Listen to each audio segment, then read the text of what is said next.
Welcome to BALLBUSTERS Live. I'm your host Nathan Oakley, and if you are new to this channel, or you've not done so already, then be sure to subscribe and hit the bell notification icon to keep up to date with the Flat Earth debate.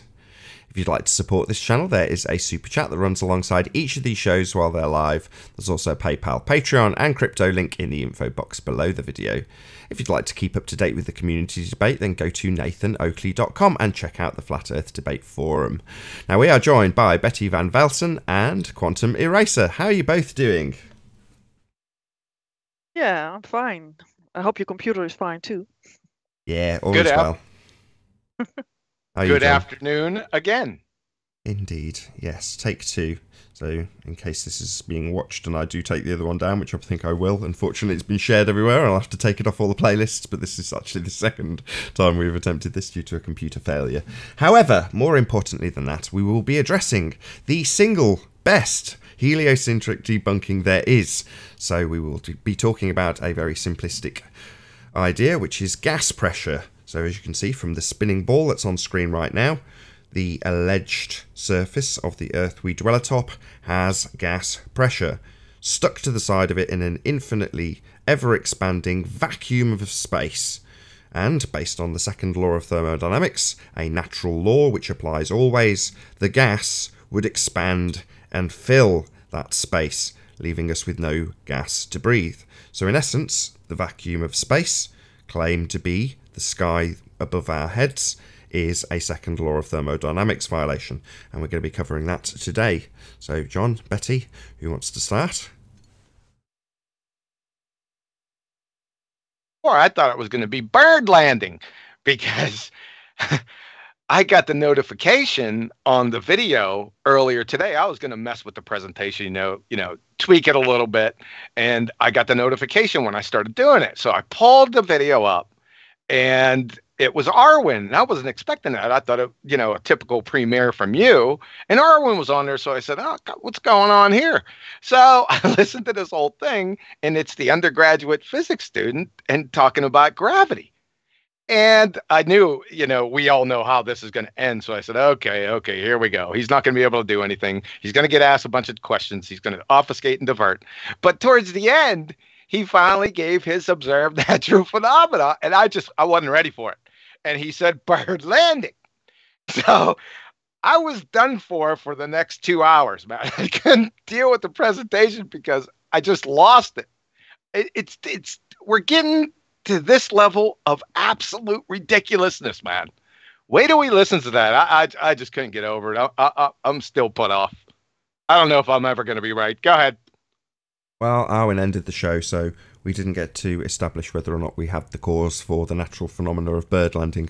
Would have been so sweet if we had, but nevertheless, gas pressure being the subject of the day. Let's not worry about gravity. Although we may get to gravity, and I'm pretty sure we will at some stage during this discussion. We're not going to get. I didn't put gravity on here. Oh, okay. Because last week we dealt with gravity, right? Yeah, we pummeled gravity last week. I'm not begging the question with gravity anymore. With this, gravity's over. So no gravity today. Well, I'll put in a side note then, just for anybody who after this puts in a comment below that says, "Oh, gravity defeats all of these arguments." Well, we would be asking for the same things, which is to say, any assertion made here, for example, give us a demonstration of gas pressure being maintained without a container. You can just strap gravity onto that. So, give us a demonstration of gas pressure being maintained by way of gravity without a container. It makes absolutely sod all difference. You're still not going to demonstrate it. But nevertheless, just want to drop that in early for any cocky commenters, which there are many. Well, then their observed phenomena would be bird landing. See the connection? Right. Yeah. So, where do we begin? Let's start at the beginning. Sounds like with a good place to start. Pressure, right? I mean, this is an easy subject. Everyone has access to this on a daily basis. We all know it almost intuitively. So this is going to be pretty easy. I love this I love it. I really do. We're going to have a little fun with this. So whenever you're ready. You need presenting, yeah? Go ahead. Oh, I'm presented. Ah, okay. Sorry. Yeah, I'm not watching the channel. It's just me. I've got to bring you up and then make the chat look nice. So, yeah, you're on screen now. Everyone can see you in the audience. Okay. Well, let's begin at the beginning. Gas pressure, right? And like Nathan said, this is the single most devastating argument against the heliocentric spinning ball space monkey religion. Just gas pressure. That's it. It implodes the fallacy model right at its core. The best part, that's not the best part. An incoherent first grader can stand against the premier physicists of the world and defeat any assault within seconds in between iterations of Candy Crush. That's how great this argument is, right? And it's very easy. So let's begin. We'll start off with Elmhurst University with the kinetic molecular theory explanation of Boyle's gas law. Observations about pressure may be explained using the following ideas. The rapid motion and collisions of molecules with the walls of the container causes pressure, force on a unit area. Pressure is proportional to the number of molecular collisions and the force of the collisions in a particular area. The more collisions of gas molecules with the walls, the higher the pressure. We all know this. They said it. We know it. It's not a big deal. Everyone knows this. It's not a big secret, right? But let's go to Chem Libra and see what they have to say. Pressure is caused by gas molecules hitting the walls of the container. With a smaller volume, the gas molecules will hit the walls more frequently, and so the pressure increases. This is shocking surprise, right? It's over. So the necessary antecedents that cause gas pressure are simply, number one, the rapid motion and collisions of molecules. Collisions with what? Well, the walls of the container. This is quite elementary. Take either number one or number two away, and you don't have gas pressure. It's just that simple. No amount of linguistic or mathematical acrobatics will change it. By the way, newsflash, you can't have volume without a container. And we're going to get to that here in a bit. So say bye-bye now to your ball-tard spinning space monkey religion. All right, we can stop right there. Let's stop right there. Okay. Any comments on this? Yeah, volume. So that's going to be Brenda that comes under the scalpel there, isn't it? Oh, it's not only her, it's everyone, because they just don't understand volume and its implications with all their formulas in the laws. It's going to get bad here in a second. Betty? So yeah. Yeah, I've seen comments on that Boyle's law was only for this was funny. It was only for small experimentations or visionaries for it to be shown in laboratories and stuff, just to show with the containers, right? So it doesn't show itself on a bigger scale, but only on a small scale. They try to get away with that. That it only applies to small quantities, and not on atmospheric larger. I didn't know that was a condition here. I don't see scale in here, so that must not be a condition, correct? Mm-hmm. I don't see it in this definition either. Nothing about scales. If it doesn't mention it, it's not a condition. Yeah. So still, they want to try to separate the larger things on the larger scale and things on the small scale. We're going to deal with that here in a few minutes. Okay, yeah. I mean, let's before we move on, let's relate this to Earth. So we're talking about the walls of a container and how that gives rise. Can you just repeat, John, the measurement that is applied? Pounds per square inch, usually. Force over unit area, either or. So you've got the measurement itself for gas pressure, the stuff we're breathing right now, or based upon the amount that presses, or the frequency of pressing on the walls of a container. Now again, we've got our pretty graphic of where they allege we live, and across the entire surface there's gas pressure, high energy, and what's it doing? Well, it's just magically staying there. Well, no, that's what debunks the assertion that we are on anything like this graphic on screen right now, because the gas hasn't got a wall to press upon. Well, what's it next to? Well, it's next to a very, very, very, very low pressure system. Near vacuum, in fact. So the gas, again, would fill the space because there's nothing for it to press upon. Only vacuum, a lower pressure system. And guess what? You don't press on vacuums, you disperse into them. Yep. That's clear. Precisely. Yep.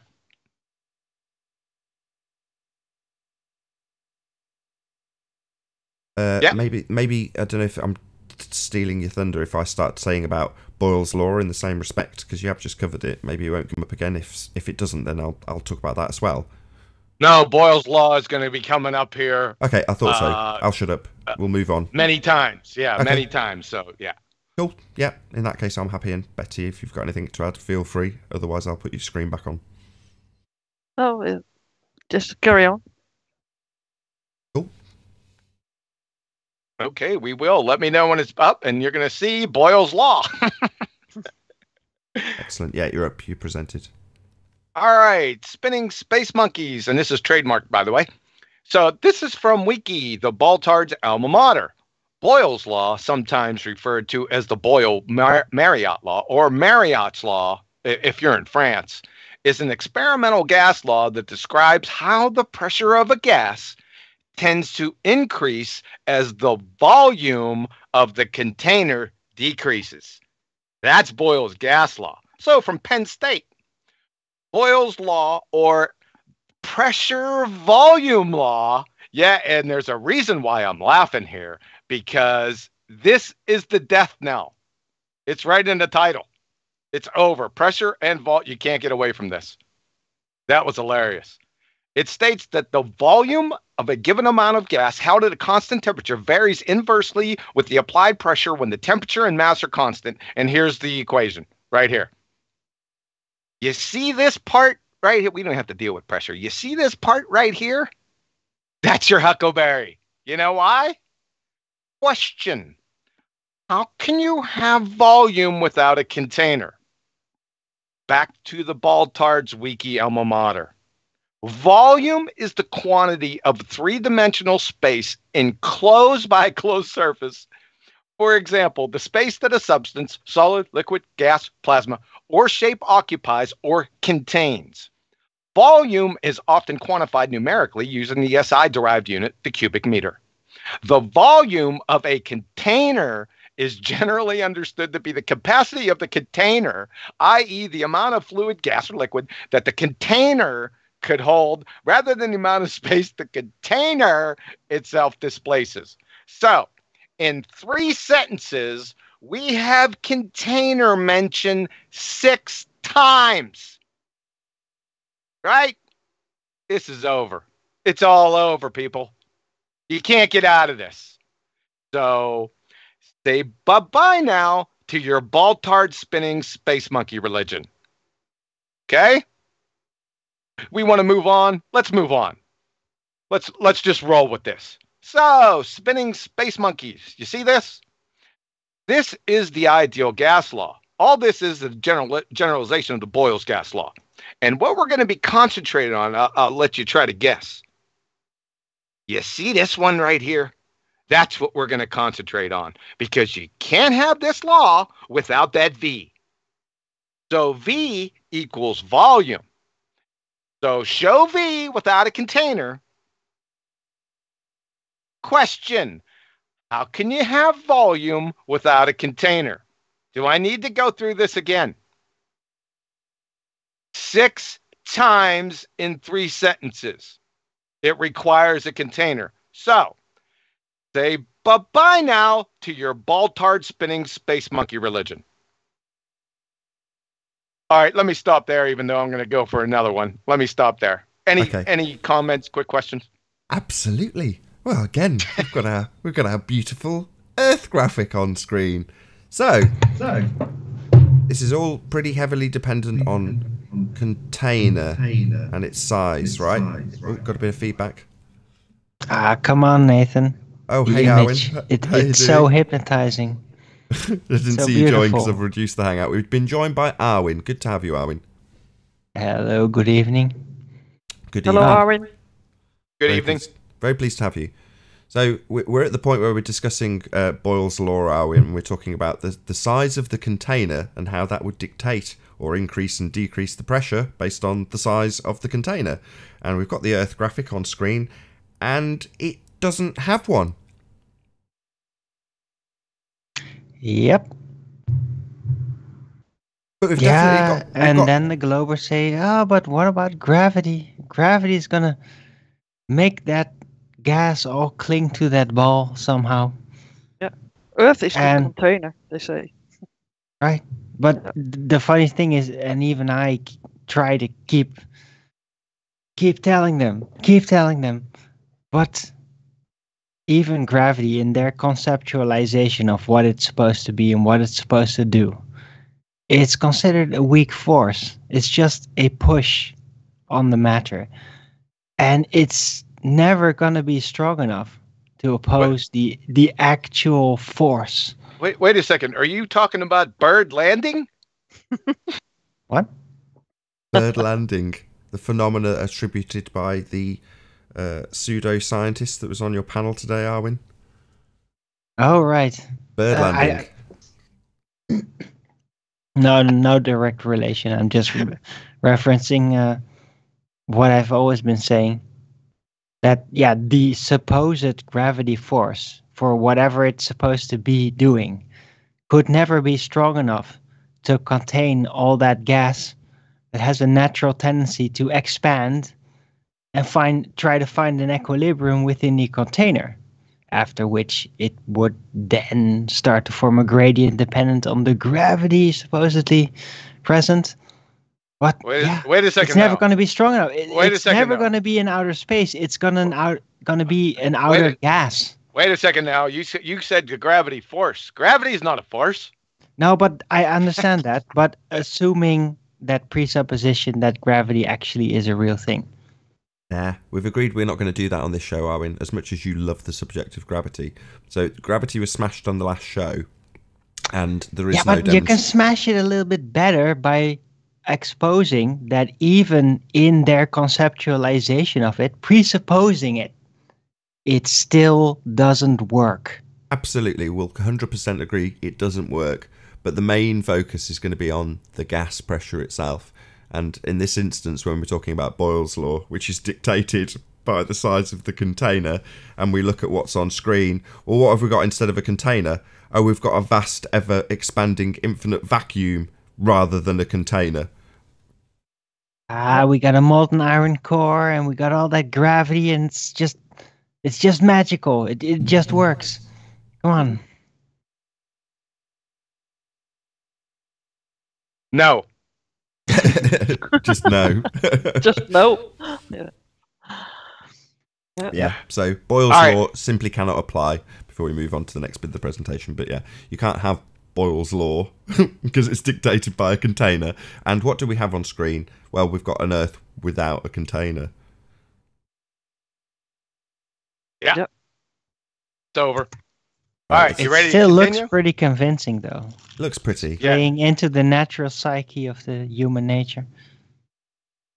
Right, got you back up. You're presented. Sorry, we're back on Boyle's gas law again. I had to take another shot at her. So this is from the Baltard's alma mater again, Boyle's gas law, otherwise known as the pressure volume law. I didn't want you guys to forget about that. So from Wiki, for a fixed mass of gas at a constant temperature, the volume is inversely proportional to the pressure. This is mathematically, so this is just another way to write the equations above. P, V equal K. K is some constant. So, you see this V? And it even says where P denotes the pressure of a system, V denotes the volume of the gas, and K is a constant value representative of the temperature and volume of the system. So, again, how can you have volume without a container? Do we have to go over the volume definition? I don't need to think or have to read this again. 3 sentences, 6 times container is mentioned. So say bye-bye now to your ball-tard spinning space monkey religion. Let's move on to entropy. So, gas expansion into a vacuum. I'm sorry, this is from entropysite.edu. So listen closely. Gas expansion into a vacuum, mixing of ideal gases or liquids, diffusion, effusion, colligative effects, and osmosis each fundamentally involves an increase in entropy, right? This is the second law of thermodynamics. Due to increased dispersion of energy with no change in total energy in the case of ideal substances, due to a greater number of microstates for the particular system involved. Number 1, according to the fairy tale narrative, there's a vacuum surrounding your spinning ball. Number 2, we obviously have gas atmospheric pressure. Number 3, the Earth is not a sealed container. Number 4, the gas pressure is not expanding into the vacuum. So, the ball-tard spinning space monkey Earth defies the laws of entropy as we just went over above. That's the second law of thermodynamics. And by the way, from Arthur Eddington, if your theory is found to be against the second law of thermodynamics, I can give you no hope. There is nothing for your theory but to collapse in the deepest humiliation. So, spinning space monkeys, Sir Arthur here is serenading you. It's over. You're a standing violation of the second law of thermodynamics. I'll go ahead and stop here for a couple seconds. We've got the lovely graphic up on again. And yeah, you were talking about the volume of the gas. Now, correct me if I'm wrong, there's definitely a volume. Not to the picture on screen. I mean, that's just complete nonsense picture, right? But where I am, in reality, we've definitely got a volume of gas. Would you all agree? Yeah. Yep. So, in order to have a volume of gas, what would we need in order to have that? Container. A container. But the picture on screen doesn't have a container. Instead of a container, we've got this black bit, this vacuum of space instead of a thing to contain the gas. But they allege that the volume is just stuck to the side. I mean, correct me if I'm wrong, John. I know you've just said this, but that's in direct contradiction of the second law of thermodynamics, is it not? Yes, and they have a volume too in the fairy tale narrative, but their volume is 3.58 times 10 to the 80th cubic meters. That's the volume of their fairy tale vacuum of space. That volume has an average torr of 10 to the negative 17 torr.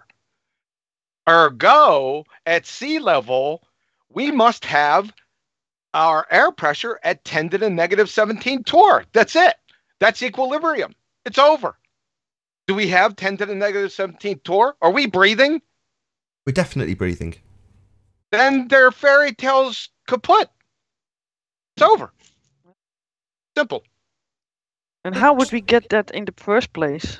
I mean, how would the Earth being constructed and have that gas be combined, basically? I don't see how that is possible. Well, the Big Gravity Bang. attracts it. No, the Big Bang. Vacuum of space. The Big Bang did it. The Big Bang. Okay. I don't see why that can happen. We'll save that for another show. Yeah, it's a good one. So this is all nonsense then. The idea of this blue ball with gas stuck to the side of it, that's just complete nonsense. This view that nobody's ever getting, None of us are getting it on the panel. Nobody, and I do mean nobody in the audience, not one of you, has ever seen this view. Because, number one, you can't get that view. You can't have space. It's a second law of thermodynamics violation. The gas we're all breathing would fill the space. And we don't get to go up higher than, 100,000 feet if we had infinite funding. So you're never going to get to see this vantage point. It's just a bullshit picture. Or in this case, bullshit rotating graphic. Anyway. Come on, Nathan. One day we'll get there. We won't. We can't go to space. Space is fake. Second law of thermodynamics violation. Covering it right now as we speak in this show. The gas, they say, that exists on the bit that we definitely do live on. We do live on something akin to what they're showing here. And we definitely have gas, like they're showing with these clouds here.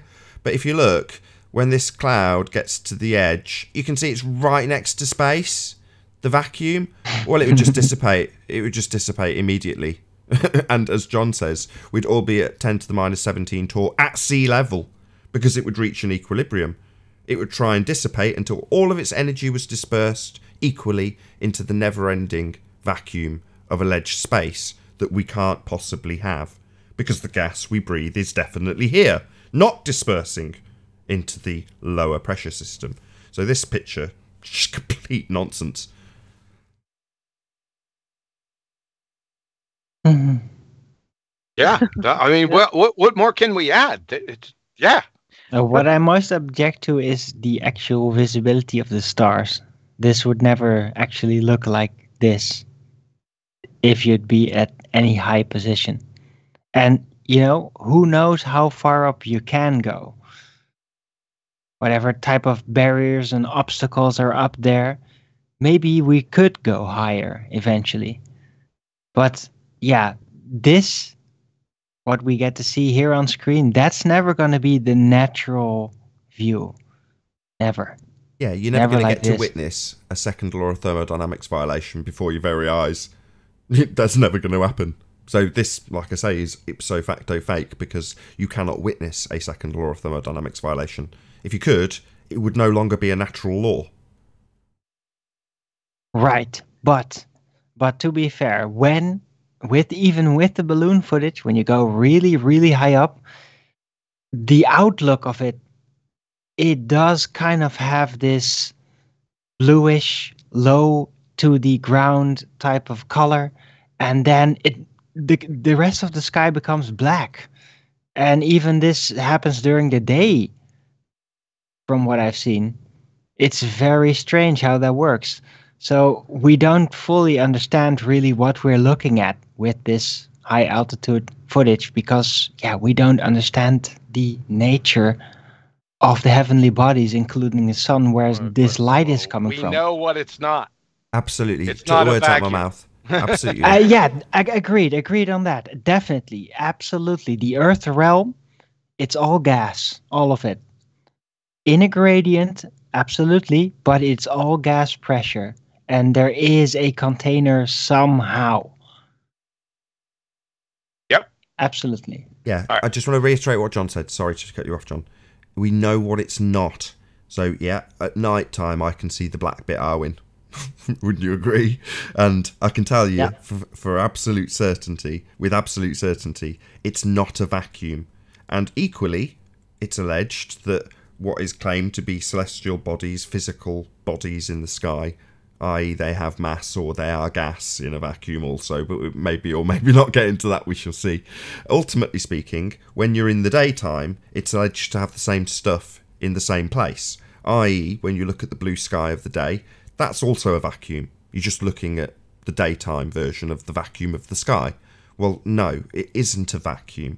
So it doesn't matter how high I go, the black bit is not a vacuum. Neither is the blue bit.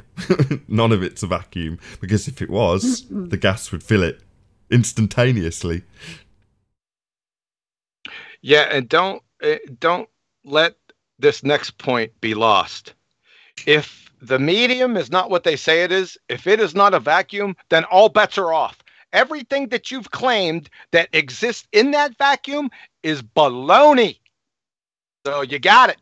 Oh, come on, it's just the outer gas. It's no longer outer space, it's outer gas. No. No, They'll fill up with air. It's the outer gas universe, guys. Come on, it's a whole new approach. That's just your fiction. Just So story. Let's not confuse the audience. No offense, Arwin, with a new Just So story, even if it's for sarcasm's sake.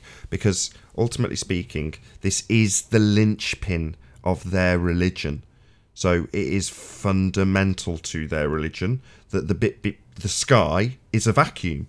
That's fundamental. You can't have any of the descriptions of accretion to bring us into a ball in the first instance. Literally, I could go on and on and on. The entire thing falls apart at the seams when you say, literally with your head nodding up maybe 45 degrees, vacuum, you say? That's the end of their religion. Yep. Game, set, match. It's over. But let's pile on. There's a bit more. Oh, okay. Cool. Oh, yeah, we've got more. Okay, you're up. Okay, let's go a little over some containers and gas pressure together. From sciencelearn.org, the atoms and molecules in gases are much more spread out than in solids or liquids. They vibrate and move freely at high speeds. A gas will fill any container, but if the container is not sealed, the gas will escape. So, number one, where's the container? And it better be a sealed container surrounding the Earth, because the gas is going to escape. This is simple. From the University of North Carolina, gases behave differently from the other two commonly studied states of matter, solids and liquids. So we have different methods for treating and understanding how gases behave under certain conditions. Gases, unlike solids and liquids, have neither fixed volume nor shape. They are molded entirely by the container in which they are held. From Elmhurst University again, the pressure of a gas is the force the gas exerts on the walls of its container. From NASA, the molecules are in constant random motion and frequently collide with each other and with the walls of a container. Because the molecules are in motion, a gas will expand to fill the container. Since density is defined to be the mass divided by the volume, density depends directly on the size of the container in which a fixed mass of gas is confined. Yet even more reading. This is tutoring for children. A gas. It has no shape or size of its own. It takes the shape of its container and occupies the space given to it. All right, couple seconds here.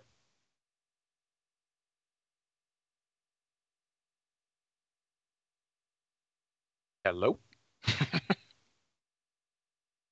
You want us to respond? Yeah, is that it? Yeah, I got a couple seconds here if you want to comment I on thought containers. you were being interrupted by someone in the background and you just wanted us to wait till you continued. Yeah, I thought that too. I got totally confused then. No. Okay, right. Yeah, I had a guy on Discord saying that the particles, the gas particles, would shoot upwards. Those that would shoot upwards would lose kinetic energy, and as they gain potential energy, at some certain point that they will lose their kinetic energy and will fall down, basically. By yeah, really? yeah. So once they reach the thermosphere, do we know the temperatures in the thermosphere? Anyone? Not directly at hand, no. They're kind of hot. Like 3,000 degrees Celsius. So they're losing their kinetic energy. That's no. interesting. To what? So no, then. The atmosphere? So the particles that shoot upwards, defying gravity, basically, then they would shoot out and disperse into space, right? That's what really happens, or would happen, if it wasn't contained. Yeah, all nonsense. Well, to get a measurement, to have pressure, right? Well, you've got to measure it based on the force it exerts on the walls. So at some stage, doesn't matter how high you get or what the conditions are, if you have a gas pressure, then you must have a container. It is the necessary antecedent. And again, we've got our graphic on screen. So You go higher, and they say, okay, it gets less. Okay. Well, right next to it is a gasless area, much lower energy. So the law of entropy would dictate that the high energy, the gas, the stuff we're breathing, even if it's decreased, even if it's a lower energy, there's still a differential, as opposed to a wall, the necessary antecedent, something to press upon. There's just a vacuum, and that can't possibly work. This is why it's the most glorious debunking of their religion that there is. You can't have gas pressure next to a vacuum. It is as simple as that.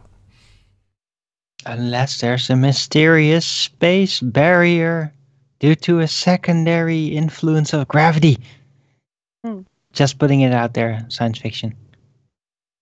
Well, but with this kinetic energy, with these particles shooting up, I mean, why would they lose their kinetic energy? Also because of the temperature, of course. But I mean, we have these Newton laws, right? Where something in motion will stay in motion until it's being deflected. Oh, no. Yeah, they bring that up also, right? But then that would help, I think, that you have these walls of the container, so these particles will press on the walls. So you have to have an upper wall, basically, a ceiling, somehow. Yes, exactly. Yeah. If you All can follow me. Yes, yeah. That makes perfect sense. Are we ready to continue? I'm going to go with the typical baller arguments that we get in return. Yep. You can do. I just wanted to slip in that one debating point, which is when they get to that stage that Betty's got to. I ask exactly that. What's it pressing on at the top? Because at some point there's gas pressure. It doesn't matter how gradiated you make it. I'm sure we'll come to the open and closed system in this presentation, but the point is that at this stage where they say, right, well, it's getting less and less and less, it's going up and the energy's decreasing, and then they might even give you some magical nonsense about it running out of energy and dropping back down again. But either way, in order for it to be pressure, it must be pressing on something. I would like to propose something. A what if? What if really high up somehow, maybe slight fisheye lensings, something like that, it would actually look like this, and what you see out there simply is the perception of eternal outer space, but there's simply eventually some kind of end to it, and it just, you don't see that barrier. Well, regardless, wouldn't it make sense that it just looks kind of like this? Regardless, it hasn't at least stated itself to But me. there's Harwin. no I haven't endless. seen It's any not- container. However, But what I mean is that it looks endless, but it might not be endless. It's just definitely illusion. not a vacuum, though, because as you rightly point out, regardless of where or what the container is, and I've not seen it, it is still the necessary antecedent to have the gas pressure. So, yeah. Absolutely. It's actually what I'm trying to reaffirm with this. Just because it might look endless in some way, in some interpretation, doesn't mean that it is. With all of this special footage from NASA and from the high balloon footage, it's just how our brains interpret what we see. But just because we can interpret it to be endless doesn't mean that it actually is endless. So maybe there is just a limit above the Earth. Yeah, it's called the container. Exactly. So, I'm totally agreeing with you. Yeah, I got you. So, we want to move on to the typical ballers claims. We've all heard these, but let's go over them. Cool. Yep. You're on. So, the challenges to gas pressure needing a container from the peanut gallery. We all hear this one. This is my favorite, I'd have to say. So, the ballers claim the Earth is a containerless, open, pressurized system. Their evidence for this claim? Walk outside. I mean, you got to be kidding me. This is the Elmer Fudd circle jerk of the millennium. Mr. Magoo is blushing with this. This is walking outside isn't evidence. Your claim, you have to support your claim, right? Not just walk outside. That's no evidence. I mean, this is a begging the question. It's a circle jerk. So I don't know. I don't know, people. You better come up with something new. It's second graders would laugh at this. Do I need to stop here? I mean, this. Yeah, well, they say, Yes, well, please. show us the container then. That's also what We they- already went over that just a few minutes ago. Yeah, The well, they want necessary to see it. for Yeah, I know. you don't have to see it. I don't need to see the cow if I have a ribeye on my plate. I don't need to see it. If it's already established that ribeyes come from cows, then I never have to see the cow.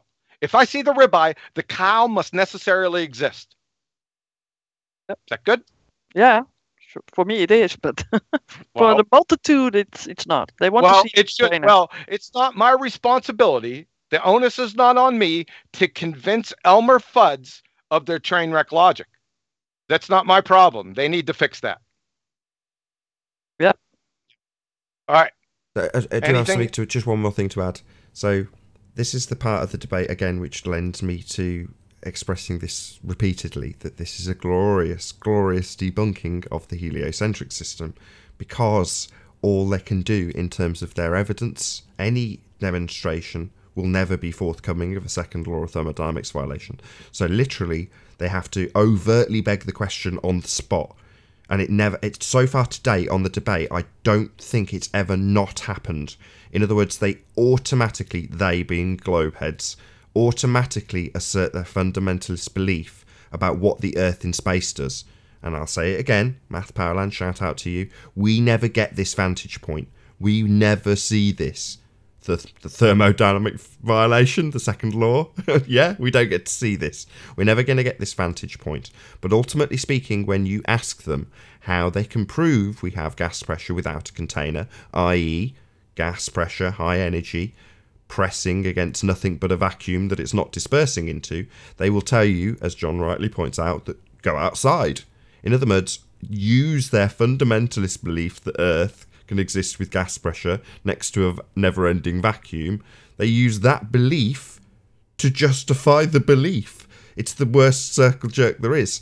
And as I say, considering this is the strongest debunking of their religious belief in a spinning ball with gas attached to the side, hurtling through a never-ending vacuum of space, you would think they'd have something better than, we'll just go outside and accept my fundamentalist belief in this second law of thermodynamics violation, gas pressure existing next to a container. Because I say it's so, I go outside and experience gas pressure, therefore my fundy belief in space must be real.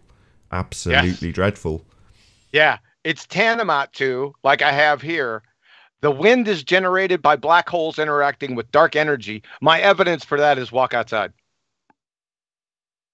I mean, it's based. This is the actual non sequitur fallacies are blushing over this nonsense. So it's ridiculous. So the next one, are we ready for the next one? Yep. I think so. Okay, the sulfur hexafluoride. We all seen this, so let's take a look at this. So the sulfur hexafluoride trick. So let's go back here, and I won't play it, so we won't get any copyright strikes. So you see back here, this is the sulfur hexafluoride, right? They bring in the sulfur hexafluoride, and they're going to put the sulfur hexafluoride in this empty, looks like a fish tank. It's got a cardboard cover over it, right? But my question is, why did they bring the sulfur hexafluoride gas into the classroom with the container? I mean, that's our argument, right? It is. I'm sorry, I know that was a rhetorical question, but I'm going to shout out a YouTuber called 10 to the minus 17 Tor for the super chat. Thank you very much indeed. Roger. So this is a container. Why didn't they bring it in like a milk crate? So you're just supporting our argument here. Let's take a look at this. So they're going to fill this tank up, right? They got their little hose there. He's turning the valve. He's opening the valve of the container, right? So let's see where he goes here. He's putting it in. Let's see if we get a good look at that cylinder in back. I'm going to have to take a good look at that. Should be coming up here any second. Oh, so the lid. Why does he have a lid? Why is there a lid on this? Right? Let's take a look at that. Oh, there you go. Maybe here in a couple seconds. There we go. There we go. A little bit more. He's not going to give it all to me, is he? Okay, see the cylinder right here? Why do you need that cylinder? I mean, this is our argument that you have to have gas to have gas pressure. You need a container. Well, they're satisfying this rule for us right now. There's a container. So let's continue. So let's see what they're going to do. They're going to take the top off, right? There's a good picture of the valve stem and the container, right? And now we get our aluminum foil boat, right? This is really amazing. I love this magic trick. So he's going to put the aluminum foil boat down and oh, it floats. It's magic. What else are they going to do? Notice how fast after he took the container lid off, right? That they put the magic aluminum boat in there. It was real quick, right? They put that in there real quick. Keep that in mind. So there they go with their boat and they start pouring stuff in. Wow, that's really magic. Love it. I'll bet you the kids loved it. Okay.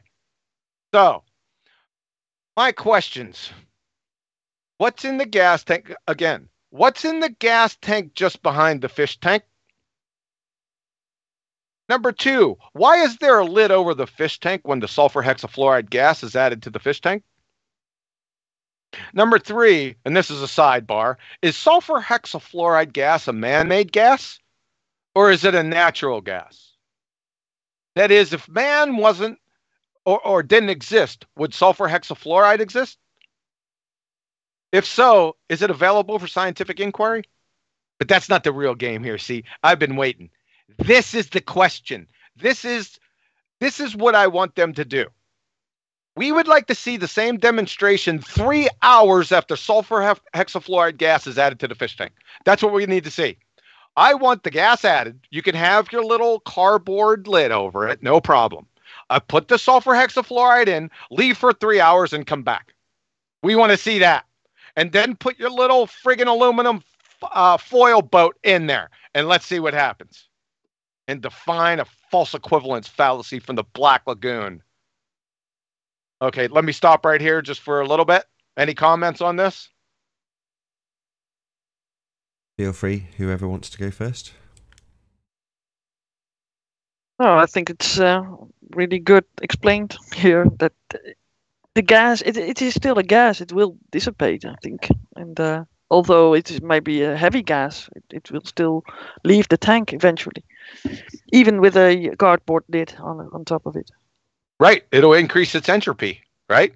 Yeah. And fill the available space or the given volume. Exactly.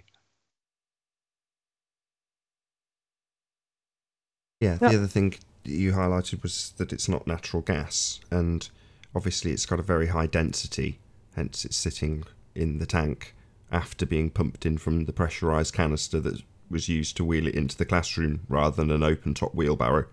Nevertheless, you're still going to have the same effects of entropy. So yeah, it's a man-made gas, but it's a demonstration that's probably very short-lived, well, certainly short-lived, because of the law of entropy. We know precisely what will happen to that gas, considering that there's no bonds, there's no barrier, there's nothing stopping it from, over time, suffering the effects of entropy and dissipating into the rest of the room, which is precisely what would happen in about 3 hours, probably less, probably an hour, it would do the same thing. I'd be surprised if in half an hour they could still stick the aluminium boat in, actually, John, if having thought about it a little bit. I think half an hour would be enough for it to just not have the same effect, and you stick it in it would just go straight to the bottom. Oh yeah, it's not going to be there even with 30 minutes. But yeah, I think 3 hours is enough to, it's not an intolerable amount of time to ask. But yeah, I would want to see that demonstration too. Let's see that the effects of entropy don't suffer. It doesn't suffer the effects of entropy. Right.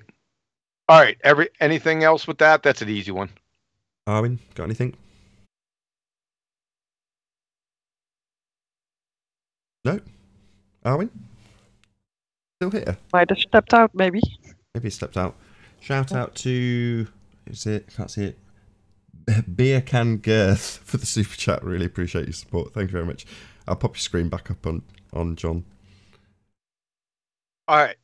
Now we're back to our favorite gas pressure gradients, right? I mean, this is what we get all the time.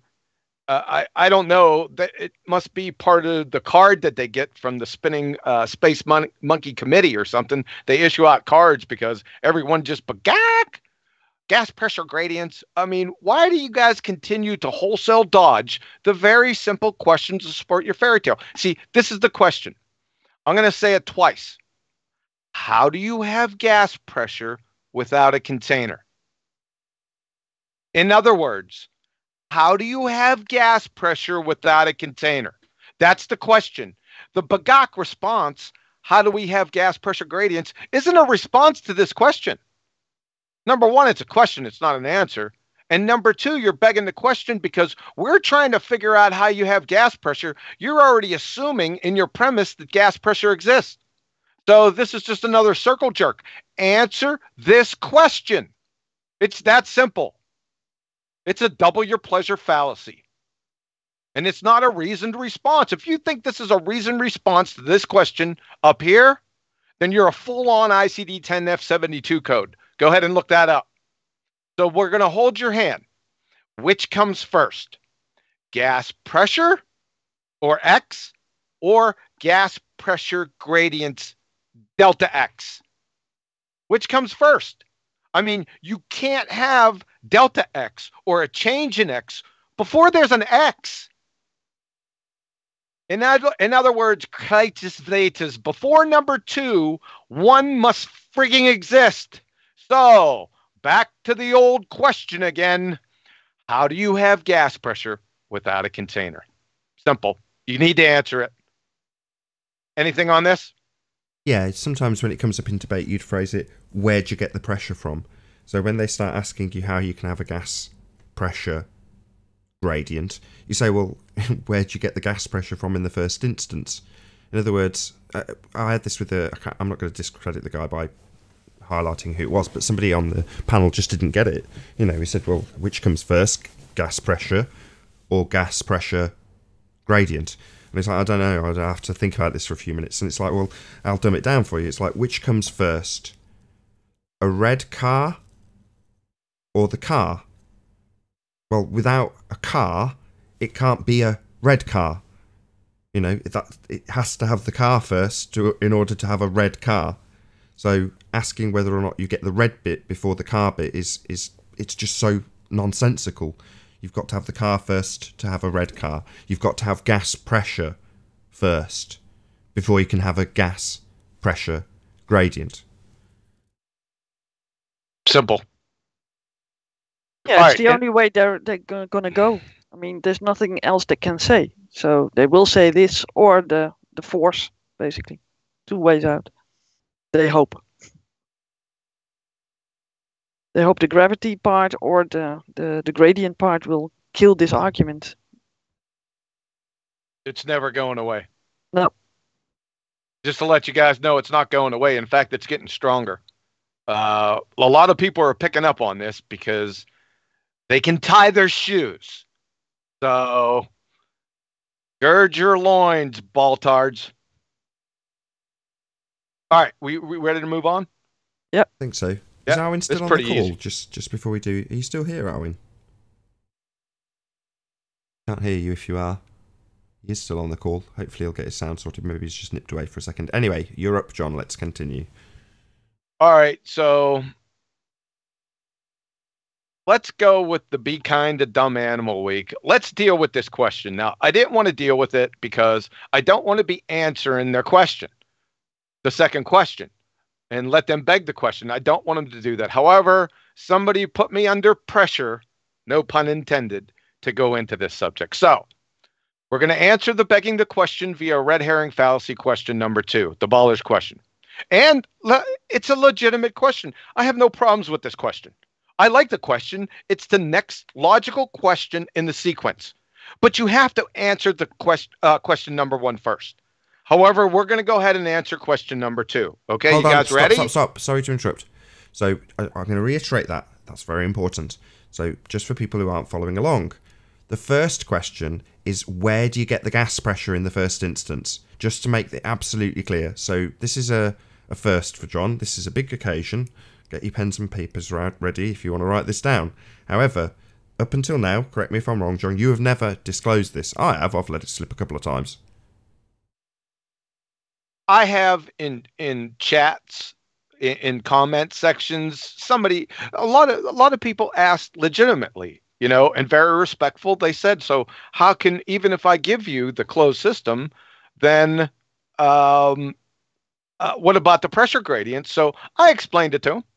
Yeah, I did. And it was only on a few occasions, no more than 3 to 5 over the past 3 years. That's good to me. That leads me nicely. So what you're saying is, at the point that your opponent, even though it's in text format in a comment section, at the point that your opponent says, okay, I will concede that there must be something for it to press upon. What a massive concession. Yeah, the necessary antecedent is the necessary antecedent. Great concession. But believe it or not, for those who are neutral in this argument, that is actually quite a big concession for a globe head. Any rational, normal person would instantaneously concede that you can't go to your garage and get tyre pressure without a tyre to put it in.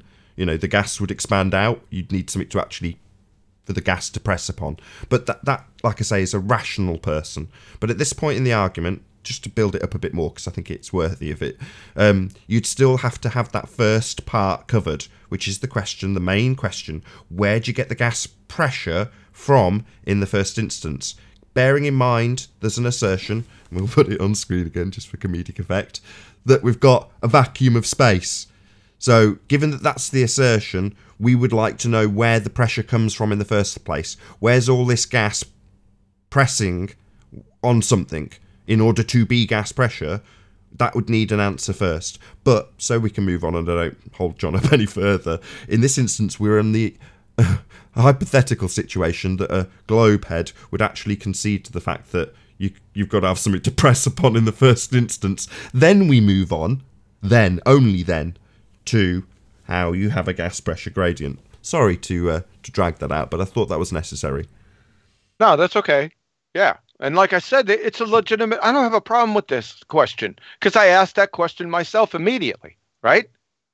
But it's question number 2, not question number 1. So answer the first question, please. However, like I said, I was put under pressure, no pun intended, to answer this question. And like I said, it's a legitimate question, and it's even supported. Textbook of Medical Biochemistry. Thus, the diffusion of solute particles takes place down the concentration gradient. A pressure gradient with respect to partial pressure of gases. So basically, when you say the concentration gradient, you're saying it's synonymous with the pressure gradient. Same thing. Until uniform concentration is achieved. Now, in this context, uniform concentration is equilibrium. Right? So, like I said, it's a good question and it's legitimate. And my answer is the difference between closed static systems versus closed dynamic systems.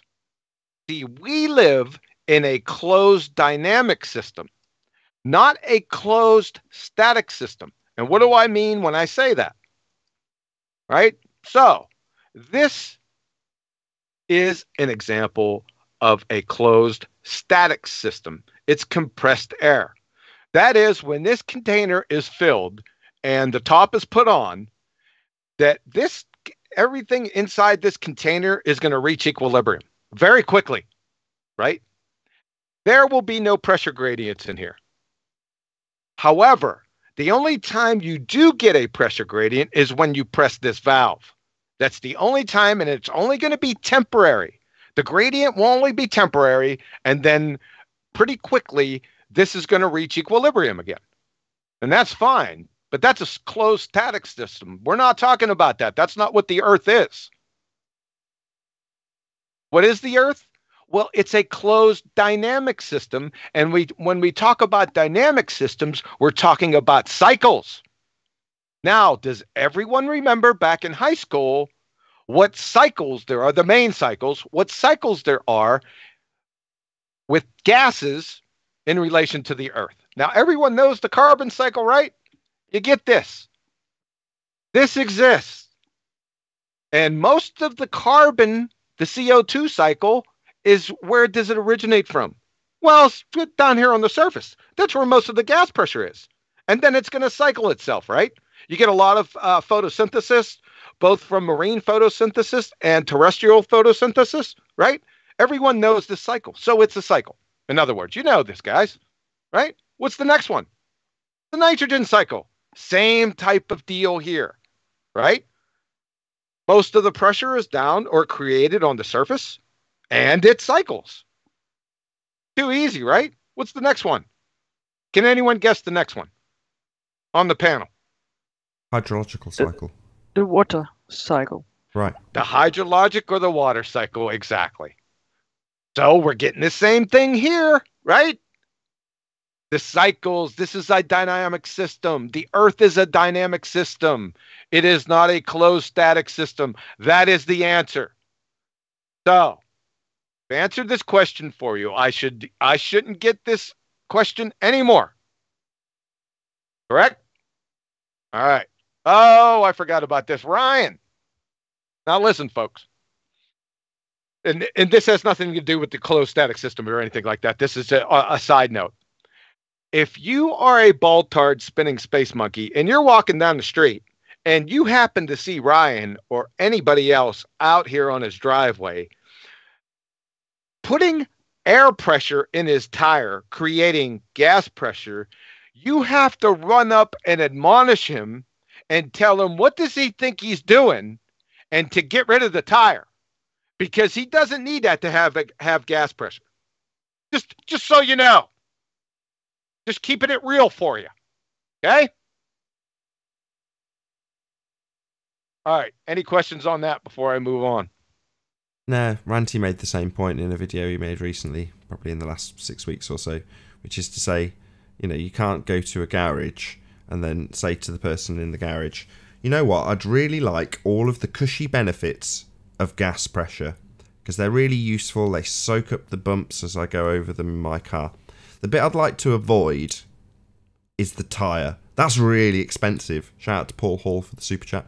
So I don't want the expensive tyre because it's only 20 pence in the petrol station for the tyre for the gas pressure, right? I can get that really cheap. It's just the tyre. So can you give me the gas pressure but without the tyre?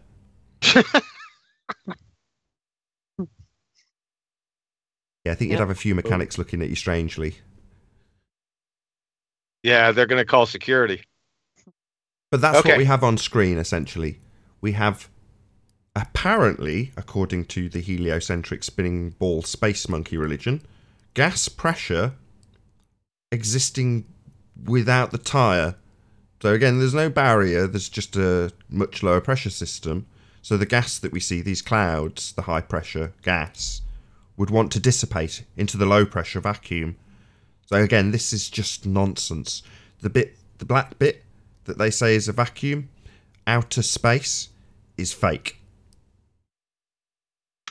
I didn't want to throw you guys with bringing Ryan on. What about the point between, and this the important point, the point of the question was the difference between closed static systems versus closed dynamic systems. Yeah, do you get into that? Do I need to present you again?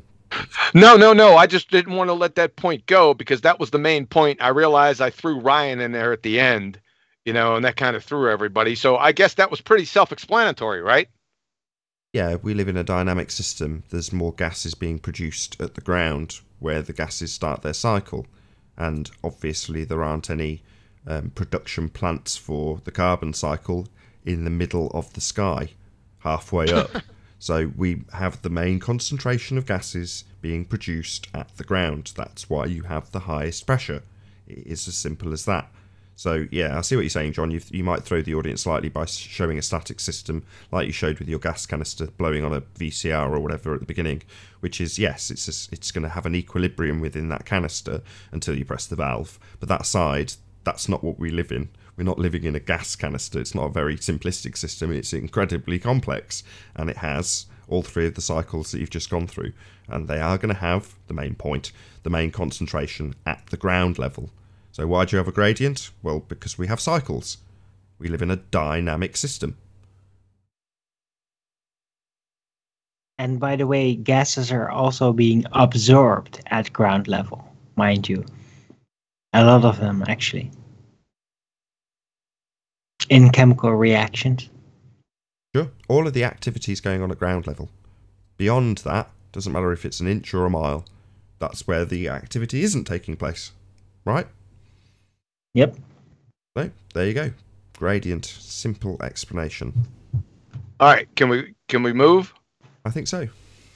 Okay, remember I said that the first argument, the begging the question, little circle jerk when they said, our claim is that the atmosphere can't exist without a container and walk outside.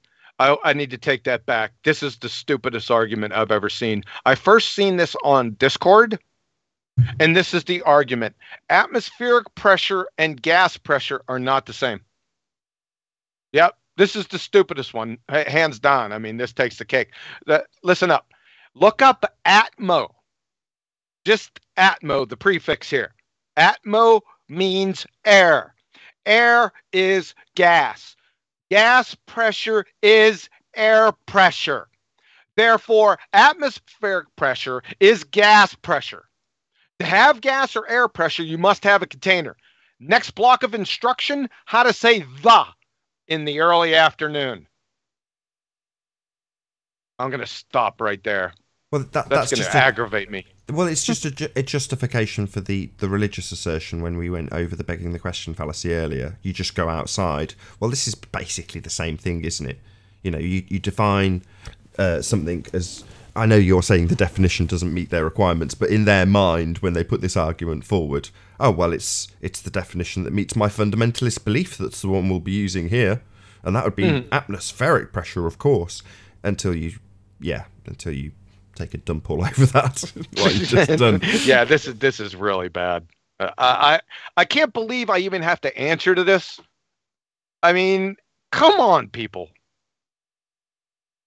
All right, let's move on to the next one. Well, we'll just do it with the diagram, because we haven't done it a couple of times for at least 5 minutes. So on screen, we've got the graphic of the Earth.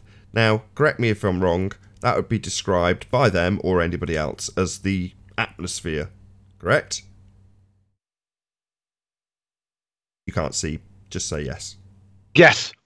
Right, and would I be correct in asserting that that atmosphere is...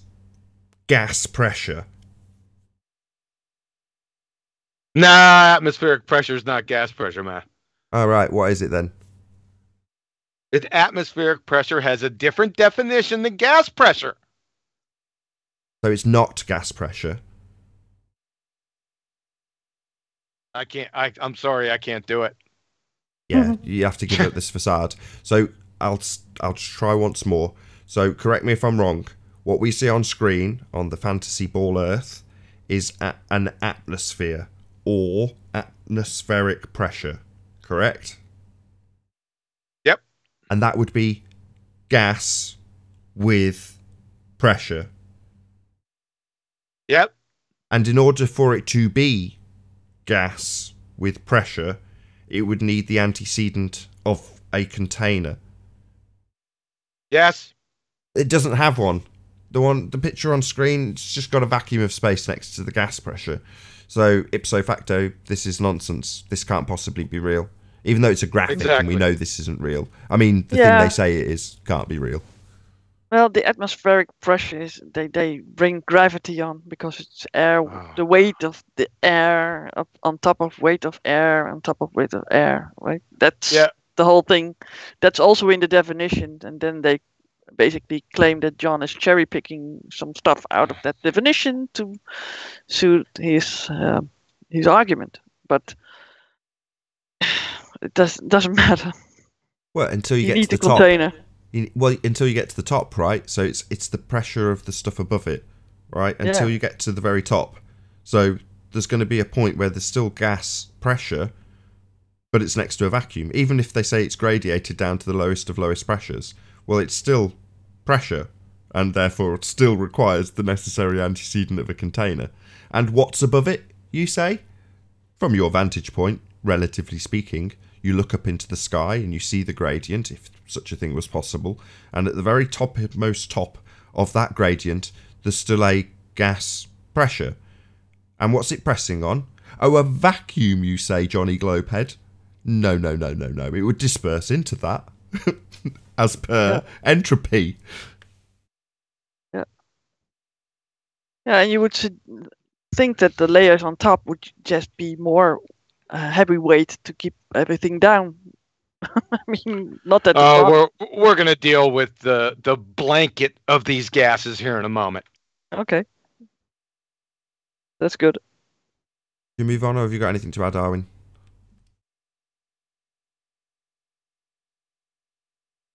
Alrighty then.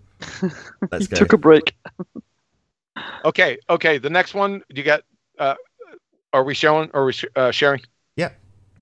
Yeah. Okay. Water pressure, right? The oceans have a pressure gradient, but no container. Okay. For the 13,768th time, number one, false equivalence fallacy. Just because liquids and gases are arbitrarily classified as fluids, water, liquid, is not a gas. Number two, water pressure also requires a container. It just doesn't require a top or a lid, a full enclosure, because of the elephant in the room. The elephant in the room difference between water, liquids, and gases. What's the elephant in the room? Let's keep that rhetorical just for a few seconds here. Number three, gases, the atmosphere, like I said, we're going to get to this, don't lay on top of each other for crying out loud. That's antithetical to gas behavior. So let's take a look at this. Pull up the University of Purdue, or Purdue University. I think that's what it is. Yeah. Okay. This is giving the microscopic views of solid, liquids, and gases. So solids, liquids, and gases. Let's take a look at this. So you got solids over here, right? They're pretty much standing fast. They're vibrating in place pretty tightly. Then we go to a liquid. They're pretty much standing fast too, and they have a little bit more vibration than the solids.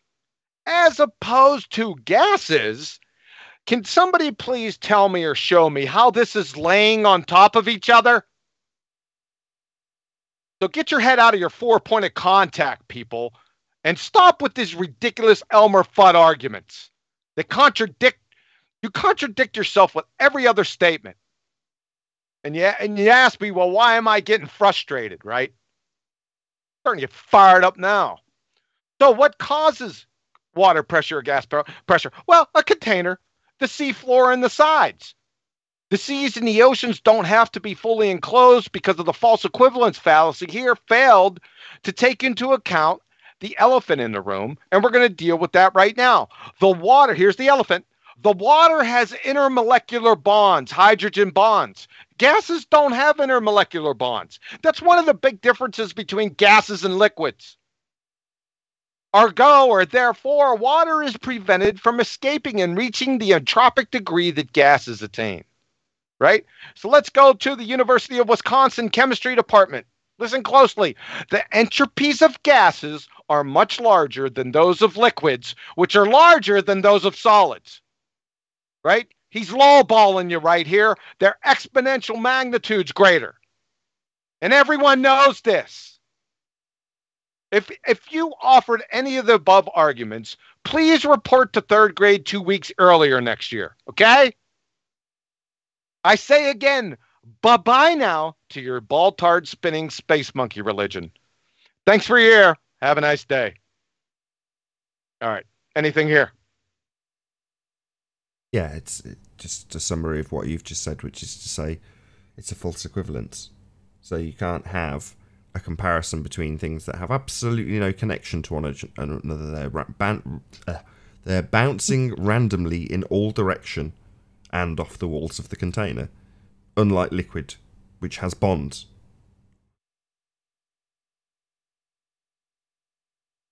Yep.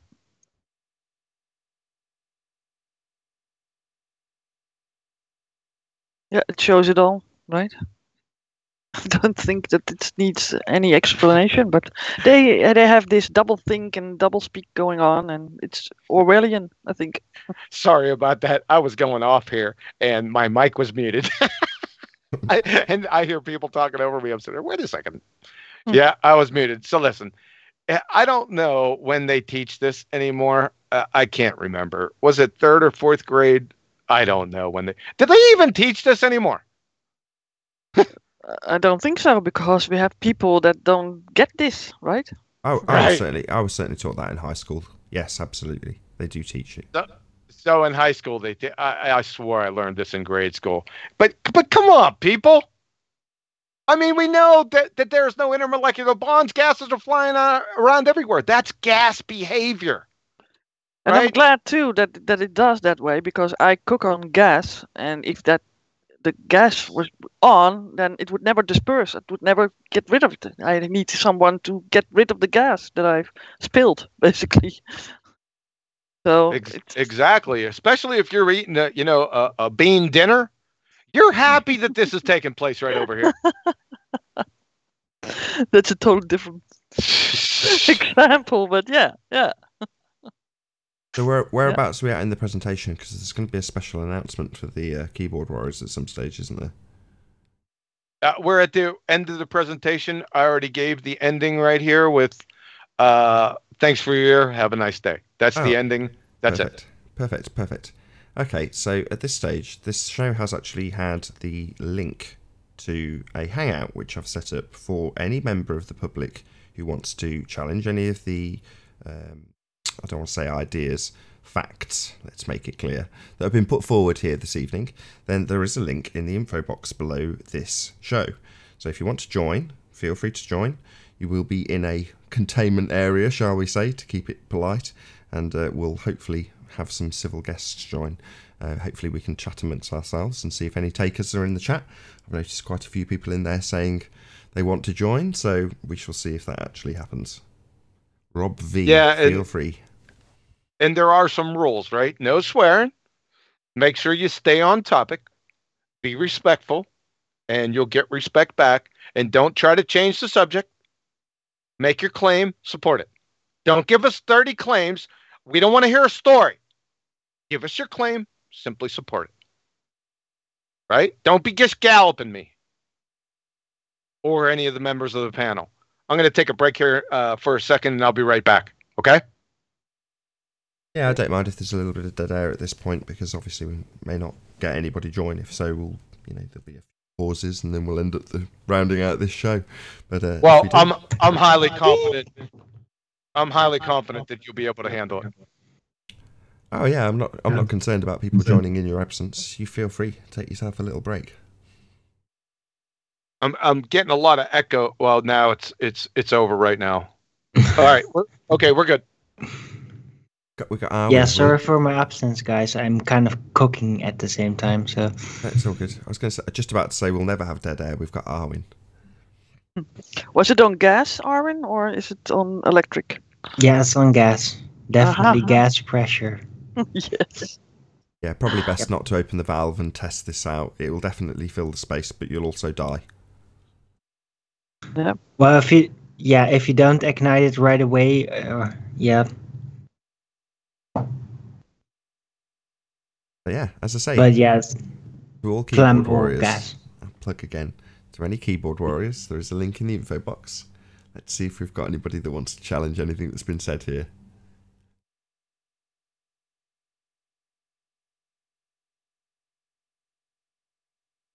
Might do some shout outs in the meantime,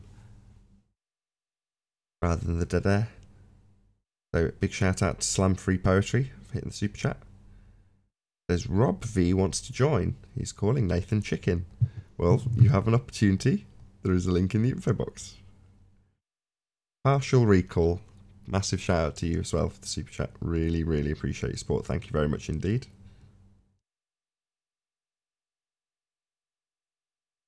I think I shouted out all the rest of the other super chats that came and managed to weasel them into the show. Let's shout out some of the guests who've joined us. John Watson, massive thanks for being here. Paul Hall, super chatter as well. Thank you very much for the super chat. Ute, nice to see you. YouTube Surgeon General. Yeah, Apocalypse of Jonah. Hope I haven't said that incorrectly. Lottie says, nice to have you. Slam Free Poetry. I think you super chatted as well. Thank you very much indeed. Bible Literalist, nice to see you. Dan74, thanks for being here. Michael Hemming, good to see you also. Thanks for being in our chat. Conspiracy Cats, good to have you. NASA says, thank you for being here. LLB Store. Thanks for being in our chat. 255 people watching. I'm sure when it passed 260, a lot of people watching.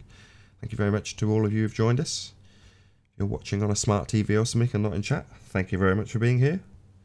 Andrews Ace, good to see you. Nummy Num, thanks for being here. Randy. Nathan, I see a comment from Sleeping Warrior that the link is not working. Oh, well, glad somebody Is that commented. something? It should be. I've updated it. Let's just double check. Was a while ago, but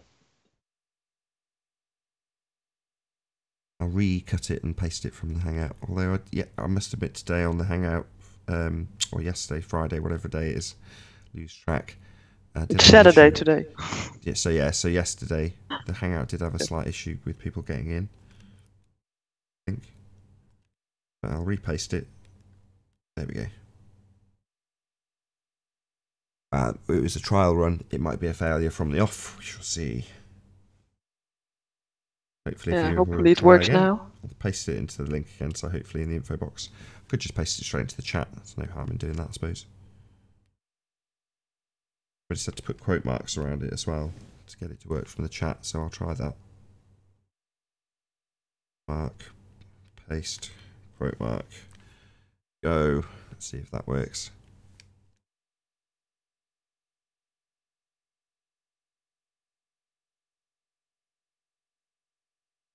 Well, I'll publish the link. Hopefully it'll work. Hopefully we'll get a few guests joining.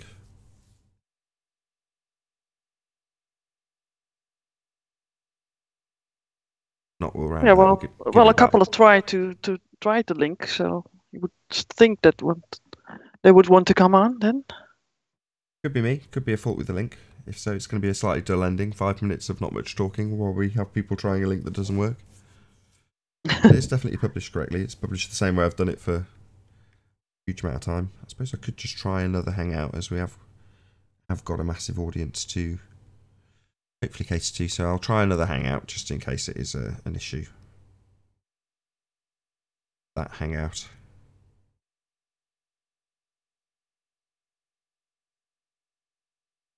And the other call.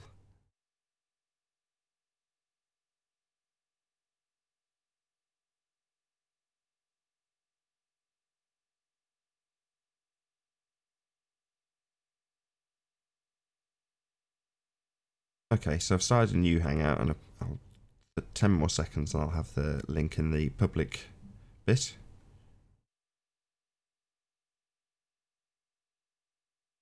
$20 for the audience because there's a bit of a delay. Yeah, I'm curious who will come up and challenge these arguments. I'm really interested in something new for a change. Okay, so that link is there now. If you're watching on the live stream, just refresh your page. Might be that it worked, but no one refreshed. So refresh the page and hopefully we'll get a quick response from somebody who has tried in the Hangout link. If we've got no joy, this will be the end of the show.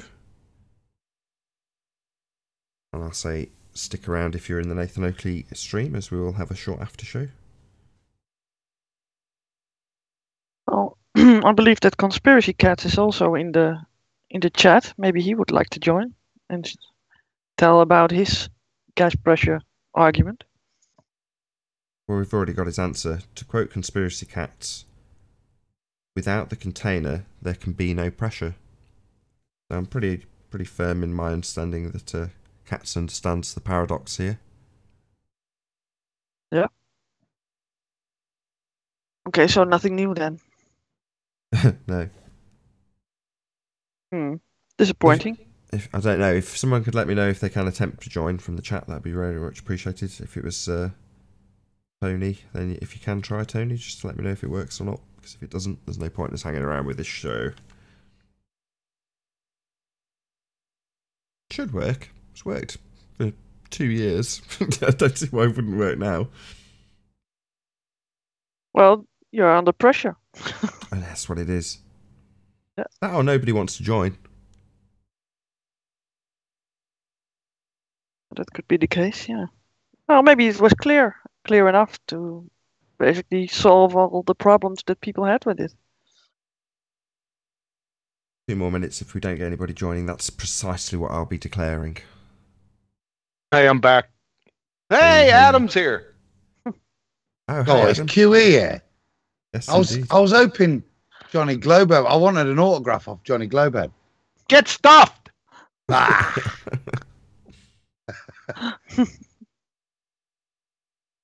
That link's not working now. I've just got in, mate. I thought I'd try that as I heard you struggling, but yeah, it just keeps spinning. Oh, really? That's frustrating. Why is it's not working? Mm-mm. Does it have something to do with the initial hangout when it went down? No, I'll he give has it one more- made I'll give it one another more hangout. attempt. I'll give it one more attempt while you're chatting amongst yourselves. Yeah. Well, Anthony tries to join now, I believe. So hopefully he will connect. So, did you listen to the presentation, Adam, or did you just get back? I literally got in at the point there was those little pictures of gas molecule, water molecules, and the solid molecule. So That's the I end. assume you were talking about the relative differences in intermolecular bonds, but I don't know. Exactly. That's exactly what I was doing. Yeah, we were getting past the the atmosphere lays on top of each other. Yeah. Okay. That's what we were doing. The main parts were I went over Boyle's gas law and the ideal gas law, which it's just a generalization of Boyle's gas law. And we were pulling out the V, the volume part, because you can't have volume without a container, right? So a lot of it was that, and just the nonsensical arguments that come up against it. You're all caught up. Not far off then. No, the ideal gas law is the one that I like. It's the one that really does support the argument. It's the one that they'll quote in their physics, but it's not applicable to reality. Or if you did, I think I did this a while back, but if you're going to do that, then V has to be substituted mathematically for infinity in the equation, which obviously ruins it.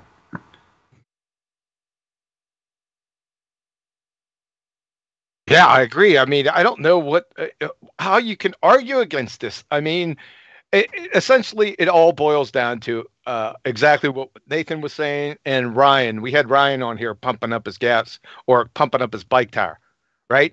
It's so ridiculous that you have to, for them to prove their argument, they have to show gas pressure. They have to show a tire pressure without the tire. You're not going to be. It's absolutely nonsensical to even say it.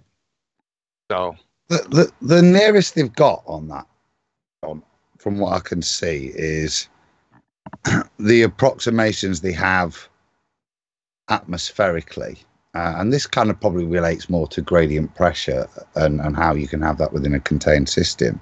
We already went over that.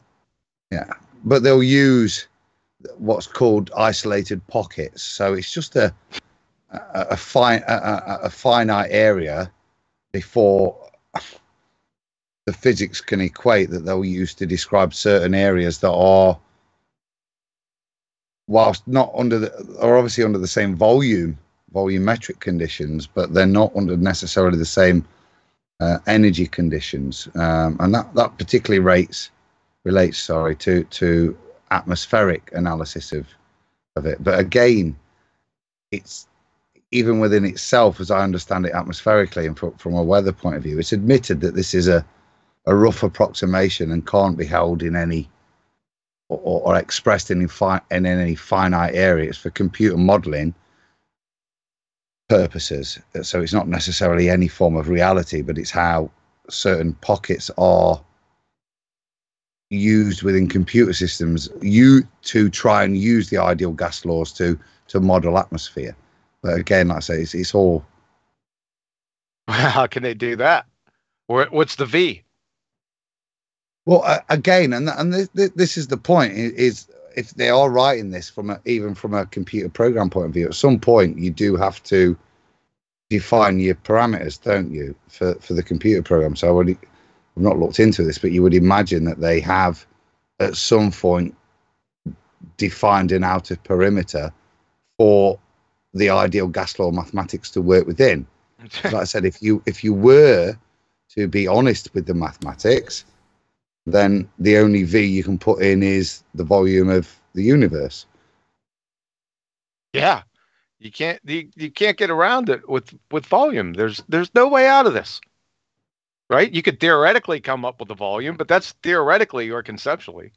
That doesn't help you.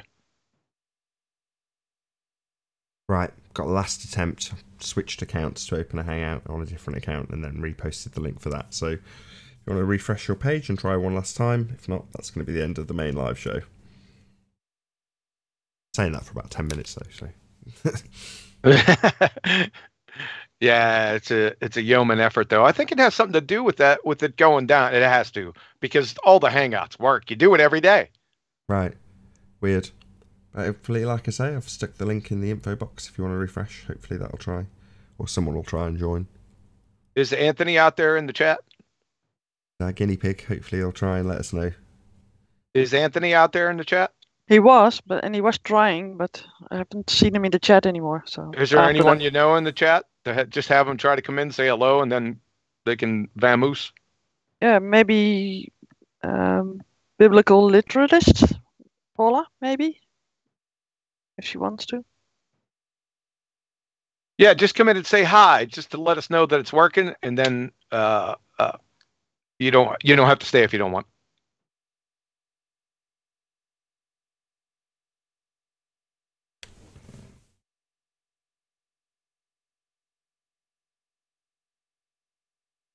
Or she's looking for the link, she says.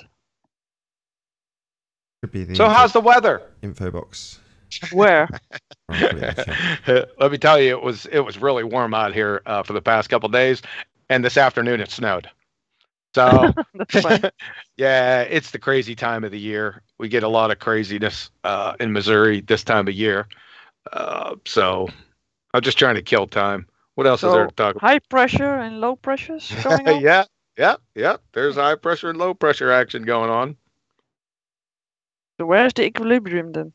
So where's the container?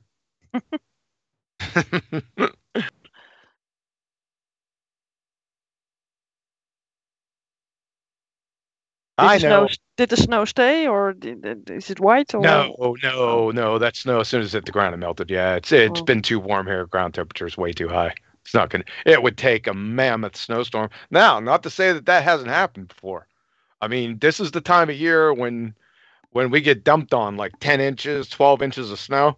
Yeah, this is the time. But it would take a lot to overcome that ground temperature.